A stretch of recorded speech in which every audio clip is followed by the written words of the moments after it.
तुम्ही आजवर airport railway स्थानकावर प्रवाशांच्या सामानाची तपासणी होत असल्याचे पाहिले असेल, पण आता अशी एक घटना व्हायरल होते जी पाहता कारमधील प्रवाशांच्या बॅग्स सामानही बसण्यापूर्वी तपासले पाहिजे अशी मागणी केली जात आहे। चला तर पाहूया नक्की काय आहे व्हिडिओ। ते पाहण्या अगोदर चॅनलवरती नवीन असाल तर चॅनलला जरूर सबस्क्राइब करा। व्हायरल व्हिडिओमध्ये तुम्ही पाहू शकता रस्त्याच्या कडेला पांढऱ्या रंगाची एक कार उभी आहे, ज्याभोवती काही पोलीस अधिकारी उभे आहेत।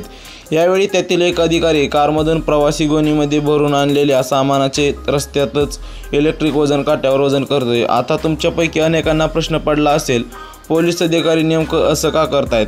तर त्यामागचे कारण म्हणजे प्रवासी आपल्याबरोबर सामानाच्या नावाखाली चक्क अंमली पदार्थांचा साठा घेऊन प्रवास करत होता, ज्याची खबर पोलिसांना मिळाली आणि त्यांनी वाहन निश्चित स्थळी पोहोचण्याआधीच संशयित आरोपीच्या मुसक्या आवळल्या।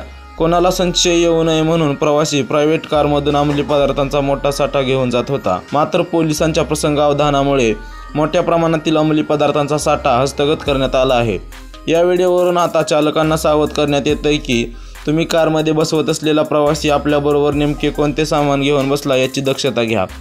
प्रवाशांच्या बॅग सामानाची चौकशी करा। सध्या हा व्हिडिओ सोशल मीडियावरती चांगलाच व्हायरल होताना दिसत आहे। अनेक लोक या व्हिडिओवर कमेंट करताना दिसत आहेत। त्यातील एका युजरने लिहिले की प्रवासी बसवताना आपण त्यांची बॅग कशी चेक करू शकतो?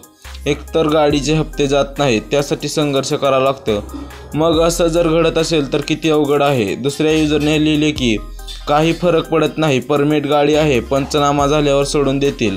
तिसऱ्या युजरने सल्ला दिला की गाडीत पॅसेंजर बसवताना त्याला बॅगमध्ये काय आहे हे विचारा आणि व्हिडिओ बनवून ठेवा। दरम्यान शेवटी एकाने लिहिले की गाडी मालकाला फुकटचा त्रास, यात त्याचा काय दोष, गाडी मालक यात विनाकारण फसला गेला। तुम्ही देखील तुमच्या प्रतिक्रिया कमेंट बॉक्समध्ये कळवू शकता।